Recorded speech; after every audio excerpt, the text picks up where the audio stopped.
ஜானகி சந்தியாசிரியில் நாளைக்கு ஒரு செம பரபரப்பான எபிசோடு வந்திருக்கு. தனாவோட மானத்தை வந்து சீனு மாயாவும் சேர்ந்து அதிரடியாக காப்பாற்றிட்டாங்க. நம்ம மகாலிங்கம் திட்டத்துக்கு வந்து செம பல்பு கொடுத்துட்டாங்கன்னு சொல்லலாம். வேறு லெவலில் இருந்துச்சு. அதுக்கு முன்னாடி வீடியோ பிடிச்சிருக்குண்ணா லைக் பண்ணிட்டு பார்த்து சப்போர்ட் பண்ணுங்கள். உங்களுக்காக தான் நைட்டு இவ்வளோ லேட்டானாலும் வீடியோ போடுறேன். ப்ளீஸ் சப்போர்ட் பண்ணுங்கள் ஃப்ரெண்ட்ஸ்.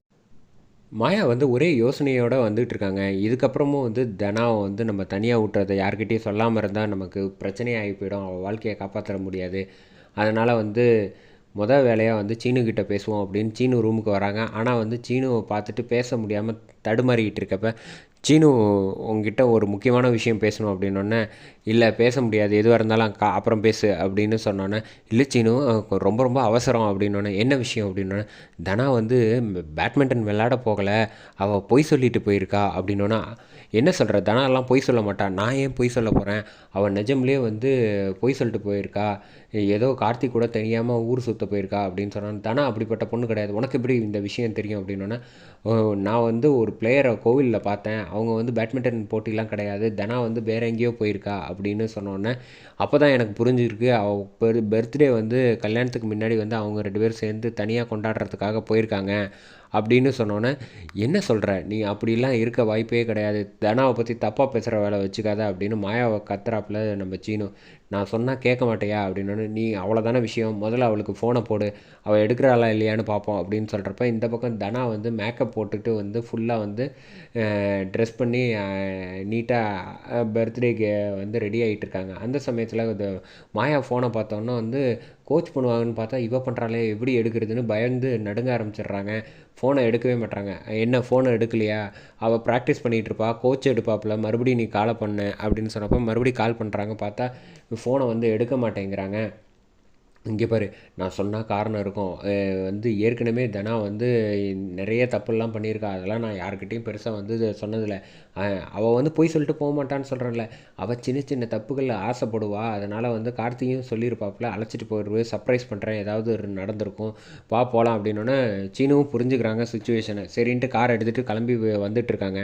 இந்த பக்கம் வந்து கார்த்தி வந்து என்ன ரெடி ஆகிட்டியா அப்படின்னு சொன்னோன்னே, அதெல்லாம் நான் ரெடி ஆகிட்டேன், வா போகலாம் அப்படின்னு சொல்லிட்டு கண்ணை மூடிட்டு, உனக்கு ஒரு சர்ப்ரைஸ் இருக்குது அப்படின்ட்டு ரூமுக்கு அழைச்சிட்டு போகிறாங்க. அழைச்சிட்டு போகிறது பார்த்தா அந்த ஹாலில் வந்து ஃபுல்லாக பலூன் அது இதுன்னு டெக்கரேஷன் எல்லாம் பண்ணி ஹாப்பி பர்த்டே தனான்னு கேக் வேறு வச்சுட்டு இப்படி கண்ணை திறந்து பார்த்தோன்னே சந்தோஷம் தாங்கலை தனாத்துக்கு.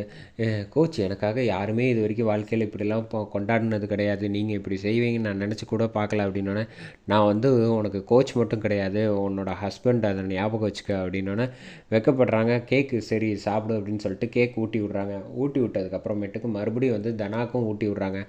ஊட்டி விட்டதுக்கப்புறமேட்டுக்கு தனா வந்து கட்டி பிடிச்சிட்டு, இந்த லைஃப்பில் இந்த பர்த்டேவை நான் மறக்கவே மாட்டேன் கோச் அப்படின்னு சொன்னோன்னே, பரவாயில்ல இருக்கட்டும் அப்படின்னு சந்தோஷமாக பேசிகிட்டு இருக்காங்க. இந்த பக்கம் வந்து மாயா வந்து அதிரடியாக வந்து காரில் வந்துட்டு இருக்கப்போ வந்து, ஆமாம் அவள் வந்து எங்கே போயிருப்பா அப்படின்னு சொல்கிறேன்னா, அதான் காலேஜில் இல்லைன்னு தெரிஞ்சிருச்சுல, அப்போ நிச்சயமாக வந்து வேறு எங்கேயாவது தான் போயிருப்பா அப்படின்னு சொன்னாலும், வேறு எங்கே போயிருக்க வாய்ப்பு இருக்கா, பொள்ளாச்சிக்கு போகிறேன்னு சொன்னால ஈஸியாக கண்டுபிடிச்சிடலாம். பொள்ளாச்சி ஒன்றும் சின்ன ஊர் கிடையாது, எவ்வளோ பெரிய ஊர் தெரியுமா, அங்கே எங்கே இருப்பாங்க, எந்த ஹோட்டல், எப்படி நீ கண்டுபிடிப்ப அப்படின்னோடனே, அதெல்லாம் நான் ஈஸியாக கண்டுபிடிச்சிடுவேன், எனக்கு வந்து எப்படி கண்டுபிடிப்ப சொல்லு அப்படின்னோடனே, தனாவோட ஃபோனில் ஏற்கனவே அவன் மேலே எனக்கு சந்தேகம் இருந்ததுனால டிவைஸ் ஒன்று வந்து ஆப் வச்சுருக்கேன், அதனால் அதை வச்சு ஜிபிஎஸை வச்சு ட்ராக் பண்ணி விட்டுறலாம், நீ ஒன்றும் கவலைப்படாத அப்படின்னோடனே, அப்போ நீ இதெல்லாம் செய்கிறியா, அடுத்தவங்க ஃபோனில் உனக்கு வந்து பிரச்சனை இல்லையா, தப்பு இல்லையா அப்படின்னு. யார் சொன்னேன், என் தங்கச்சி வந்து எந்த தப்பும் பண்ணிடக்கூடாதுன்னு அவள் மேலே எனக்கு எப்போ ஃபோனை வந்து நமக்கு தெரியாமல் மறைச்சி வச்சாலோ, அவள் சின்ன சின்ன தப்பு பண்ணி அடிக்கடி வந்து பிரச்சனையில் சிக்கிப்பா, அதனால் எனக்கு அவள் மேலே நம்பிக்கை இல்லை, அவளை காப்பாற்றணுன்னா நம்ம ஏதாவது உதவி செஞ்சாகணும் இந்த மாதிரி அப்படின்னு சொல்லிட்டு, நீ வண்டியை முதல்ல வேகமாக போ அப்படின்னு சொன்னோன்னே, சரி அப்படின்னோடனே, சரி இப்போ எங்கே இருக்கா அப்படின்னு சொன்னோன்னே, டவர் கிடைக்கல, அது வந்து சிக்னல் இல்லாமல் இருக்குது, அப்பப்போ விட்டு வருது, நீ அப்படியே போயிட்டுரு ரோட்டில், அதுக்குள்ளே நான் கண்டுபிடிச்சி சொல்கிறேன் அப்படிங்கிறப்ப, இந்த பக்கம் வந்து டிவைஸ் காமிச்சோன்னே அந்த ஹோட்டலில் வந்து எங்கே இருக்குங்கிறத சொல்லிடுறாப்புல சீனுக்கிட்ட. சரின்னு அடுத்து அதிரடியாக வந்து இந்த பக்கம் காரில் வந்துட்டுருக்காங்க. அதே சமயம் வந்து கரெக்டாக வந்து புவனேஸ்வரி ஃபோன் போடுறான்னா, கார்த்தி வந்து வெளியில் தனியாக வராங்க தனாக்கு தெரியாமல்.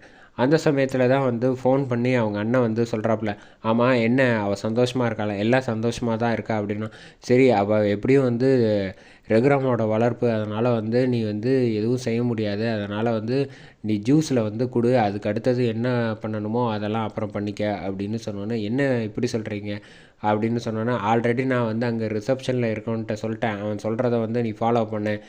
ஒன்றும் பிரச்சனை வராது. எதுவாக இருந்தாலும் நாங்கள் பார்த்துக்குறோம் அப்படின்னு சொன்னோன்னே, சரின்ட்டு இந்த பக்கம் போகிறாங்க. கார்த்தி வந்து ஜூஸ் எடுத்துகிட்டு வந்து குடுக்குறாங்க. தனா வந்து வேண்டாம் அப்புறம் குடிச்சிக்கிற வயிறு ஃபுல்லாக இருக்குன்னொன்னே, சரி ரொம்ப ஃபோர்ஸ் பண்ண வேணாம். அவளுக்கு உனக்கு எப்போ விருப்பமோ அப்போ குடிச்சிக்க அப்படிங்கிறாங்க. இந்த பக்கம் புக்கு படித்து ஆரம்பிச்சிட்டாப்புல நம்ம கார்த்தி வந்து. சரின்ட்டு அதே சமயத்தில் இந்த பக்கம் சீனுவும் மாயா 2 பேரும் வந்து கீழே ரிசப்ஷன் வந்துடுறாங்க. வந்தோன்னே வந்து விசாரிச்சுக்கிட்டு இருக்காங்க. ஆனால் ரிசப்ஷனில் ஆள் யாரும் இல்லை. அதே சமயத்தில் இந்த பக்கம் வந்து மகாலிங்கம் அனுப்பின வந்து அதிகாரிங்க எல்லாரும் இந்த பக்கம் வேகமாக வந்துகிட்டு இருக்காங்க. ரூம் கதவை வந்து தட்டுறாங்க. அந்த கேப்பில் வந்து மாயா வந்து எப்படியாவது எஸ்கேப் பண்ணி முன்னாடியே அழைச்சிட்டு போயிடுவாங்க. என்ன நினச்சிக்கிட்டு இருக்க அப்படின்னு காப்பாற்றிடுவாங்கன்னு நினைக்கிறேன். அதோட இந்த எபிசோடை வந்து வேறு லெவலில் கொண்டு போய் முடிச்சிருக்காங்க. எனக்கு தெரிஞ்சு மாயாவை வந்து பலார்னு வந்து ஒரு அடி அடிப்பாங்கன்னு நினைக்கிறேன் தனாவை. வெயிட் பண்ணி பார்ப்போம் எப்படி கொண்டு போகிறாங்கன்னு.